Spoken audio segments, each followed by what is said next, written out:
Welcome back.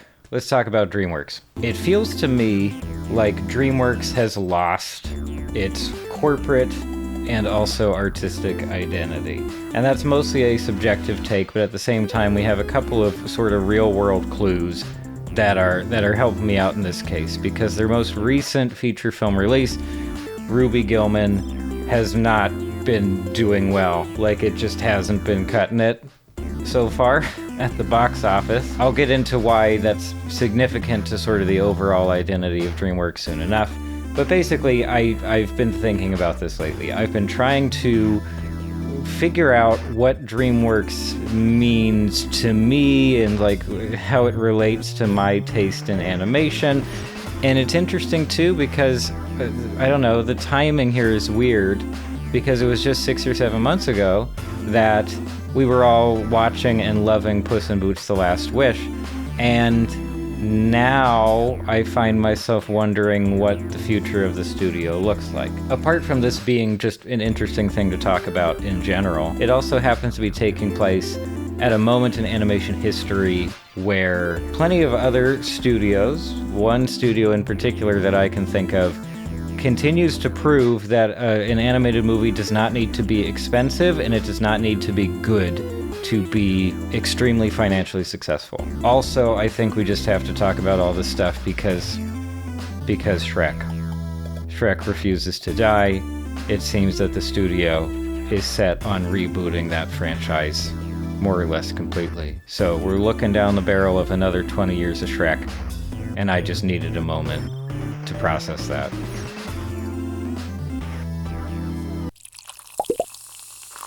Do you know any long-term punks? Do you know any people who were raging against the machine back in high school and now, like 10 or 15 years later, they still have that. They still have that energy. They still have the same look. They still act more or less the same way. Because I definitely know those kinds of people, and I'm not trying to put them down. I'm not trying to say that's a bad thing. That's not what I'm getting at here.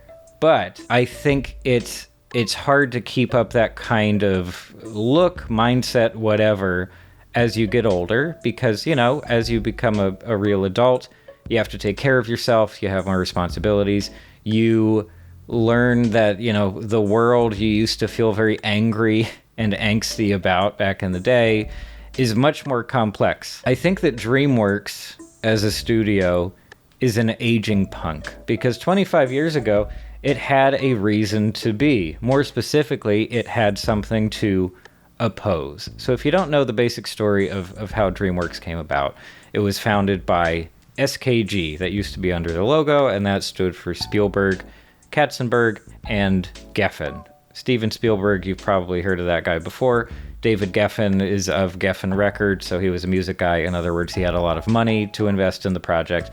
And Katzenberg also had a lot of money, and he's the most important one to talk about here because he was formerly an executive over at Disney Animation. Basically, Katzenberg seemed to feel pretty salty about his experiences at Disney. It definitely seems like he left on relatively bad terms.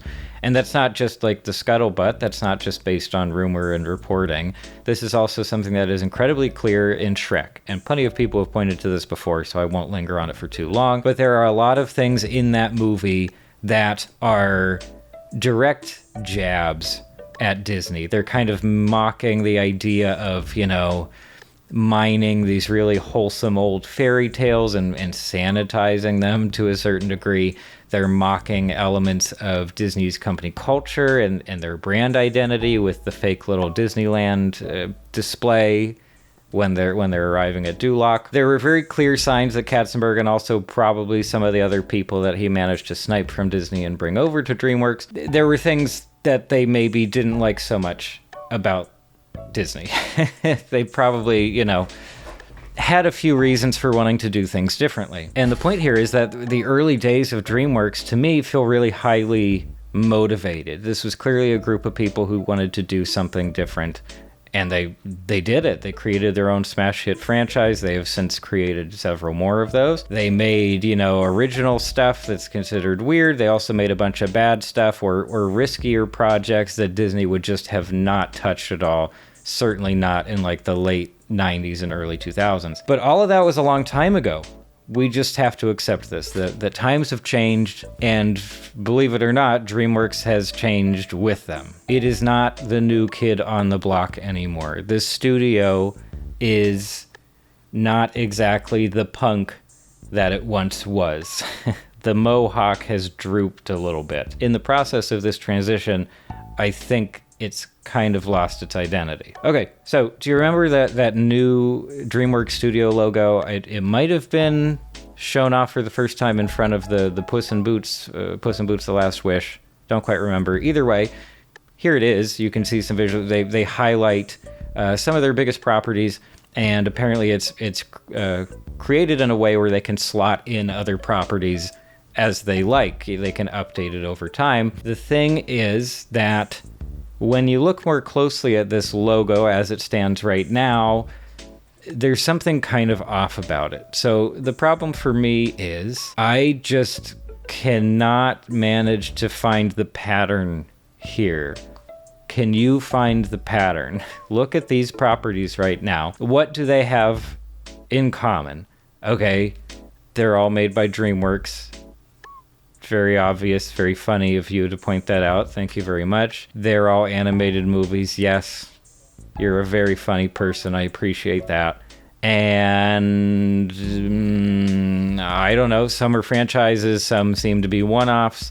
And we can't even say that, like, oh, it's a bunch of original IPs that DreamWorks has nurtured over time. That is the case with Shrek. That's the case with How to Train Your Dragon, as far as I know. It is not the case with Trolls. It is not the case with The Bad Guys, and plenty of other movies in the DreamWorks back catalog are not original IPs either. So this logo alone got me really thinking about what the DreamWorks identity is. Like, what is the glue holding them together?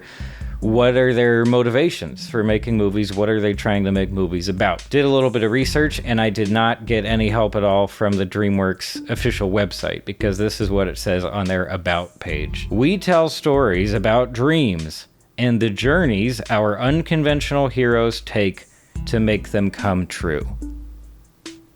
Hats off, I guess, to the copywriter who pulled that one off and got everyone to sign off on it. But what?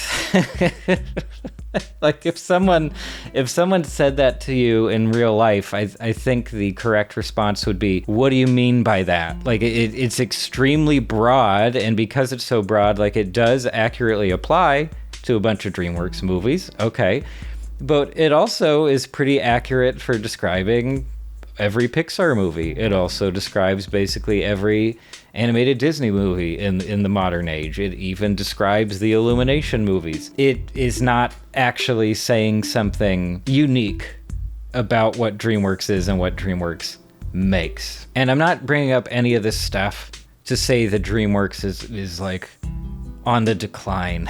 No, I think the quality of their work is definitely still there. I appreciate the amount of talent they have on the teams working behind all of these movies. Television shows too. My gosh, DreamWorks has produced some fantastic television shows. So I'm not concerned about that part of things. I'm not concerned about the stable of talent behind the scenes. Rather, I'm a little concerned by this apparent lack of identity, because a lot of the competition out there right now in Hollywood animation, they do have strong identities. I would say that Disney and Pixar have distinct but strong identities regarding their work, rooted in their visuals and their storytelling.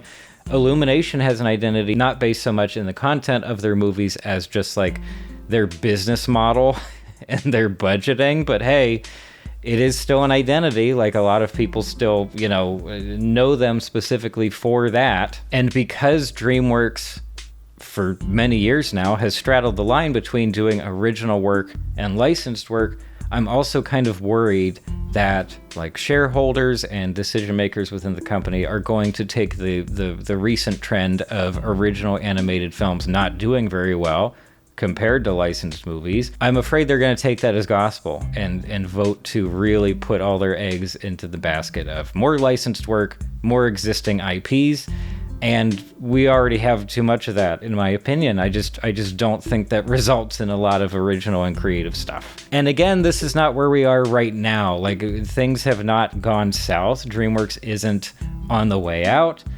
But I do think that this is a very precarious moment. And right now, none of us knows which way things are going to go. So it's exciting and it's worrying at the same time. And I would really, really, really like to see DreamWorks find a new identity. I want the studio to find something to fight against. Because right now, in what way is this group of creatives and business people trying to do things differently? Finding an answer to that question could provide the studio with a brand new source of motivation, I think. And it could also provide all of us in the audience with another reason to get excited about the next DreamWorks movie. But that's all I have. Thank you so much for joining me today. Feel free to come back around for the next video, or if you want to catch me on a stream, I try to do that on Tuesdays at 6 p.m. Pacific. But yeah, that's all for now. Thanks for stopping by.